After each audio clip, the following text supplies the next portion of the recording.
jours, on ne s'est plus vu. C'est juste qu'on est en train de préparer encore de très belles informations pour vous.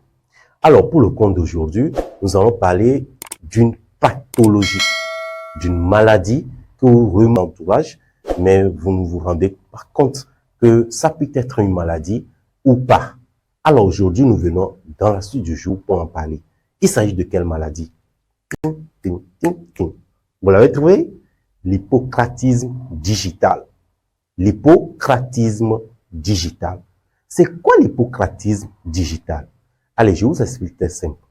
Vous pouvez remarquer que ce soit un enfant ou bien un adulte, vous voyez l'extrémité de son doigt qui est arrondi, qui est bombé. De quelle façon? Premièrement, c'est plus long, quoi. C'est plus long en espace comme ça. Et également, la hauteur s'est arrondie. Et des fois, c'est turgescent. Ça prend un peu de volume. Vous l'avez une fois vu? Les ongles aussi sont bombés. Vous l'avez une fois vu? Ah oui, vous vous souvenez un peu d'un ami, d'un oncle, d'un membre de famille ou bien quelqu'un? Ou pas? Alors, je vous laisse regarder l'image. Ça vous dit quelque chose, non? Voilà, vous savez?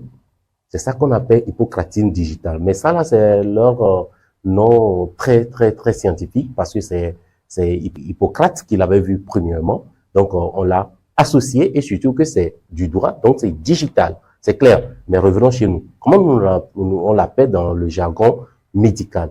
Dans le jargon médical, on parle de quoi? De doigt en baguette de tambour. Ça ressemble un peu aux baguettes qu'on utilise le musicien pour jouer. Baguette de tambour, voilà, c'est un peu ça, quoi. Voilà. Alors, est-ce que ce que nous remarquons, ce que nous voyons là, ça peut être une maladie? Mais oui, bien sûr, ça peut être une maladie ou pas aussi. Alors, ça prend deux tournures. Je prends la toute première qui est un peu complexe, qui, lorsque c'est une pathologie, c'est une maladie, là, ça devient un peu compliqué. Alors, ça peut être une maladie d'origine diverse. Premièrement, on accuse quoi? Le cœur premièrement. Donc, une maladie cardiaque. Le cœur ne pompe pas très bien le sang. Alors, cette maladie cardiaque est due à quoi? On le cherche. Donc, raison pour laquelle il faut se faire consulter. D'accord?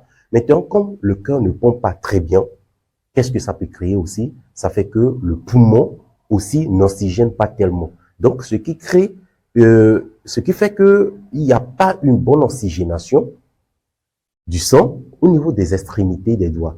Et si tel est le cas, qu'est-ce que ça fait? C'est ça qui donne ces déformations que nous voyons. Alors, ça peut être congénital ou à la naissance, il faut chercher la cause. En dehors de ça, ça peut être aussi début de cancer chez là et d'origine cardiaque. Vous voyez? Donc, c'est un peu divers. On attaque aussi des fois le foie dans ce cas. Donc, en bref, c'est le cœur, les poumons, surtout, qui sont attaqués en premier lieu. Mais dans tous les cas, allez vous faire consulter. Ça, c'est simple. Allez vous faire consulter. Là, on saura qu'est-ce qui ne va pas. Très bien. Alors, là, c'est dans le premier cas, dans la première phase où c'est complexe. Ça, là, c'est l'hôpital qui va le dire. Mais dès que vous le voyez chez votre enfant, ou bien chez vous-même, ou bien chez un entourage, pardon, de grâce, allez vous faire consulter. Et là, on est quitte. Alors, deuxième cas, qui est très simple. Donc, le cas là, ça peut être héréditaire. Lorsque c'est héréditaire, ça sous-entend que c'est les descendants. Mais entre nous, faut pas dire ça très fort. Ça, c'est entre nous. Les études, Z avec études, quoi, ont montré que si c'est héréditaire, ça peut être ce que Hippocrate n'a pas vu. Et c'est nos études qui ont révélé ça. Que l'ancêtre, de ce patient que nous avons vu, ou bien de cette personne que nous avons remarqué, aurait voulu, ça ne dit pas ça, personne, hein, c'est entre nous, voilà, aurait voulu faire quoi? Voler la viande dans la marmite, et de ce coup, maman l'a vu, et a fermé la marmite. Et là, son doigt était bloqué dedans, il était obligé de faire quoi? De l'enlever, de le couper. Et du coup, ça fait que l'extrémité des doigts se sont raccourcis. Et de génération en génération, les enfants l'ont pris. Est-ce que je mens? Non, c'est ça, je ne mens pas. Sauf que si tu penses que je mens, et parce que tu mens, c'est pour cela.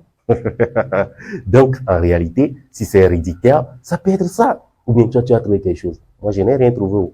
Donc, c'est ce que j'ai pu penser. Et ça, je ne peux pas terminer l'émission d'aujourd'hui sans ne rien dire comme remerciement à ce grand médecin, pédiatre du nom de Dr Bani.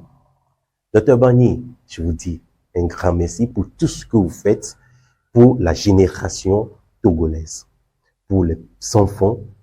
D'ailleurs, sa clinique du nom de Clinique Les Petits Anges de la diaspora. Vous savez, vous pouvez venir au Togo, faire vos enfants et repartir.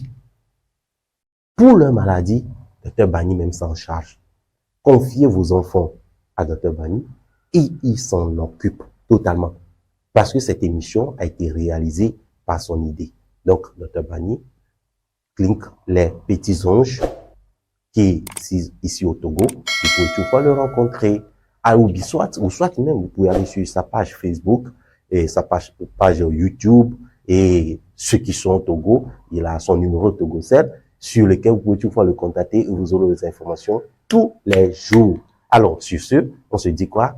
Et au revoir.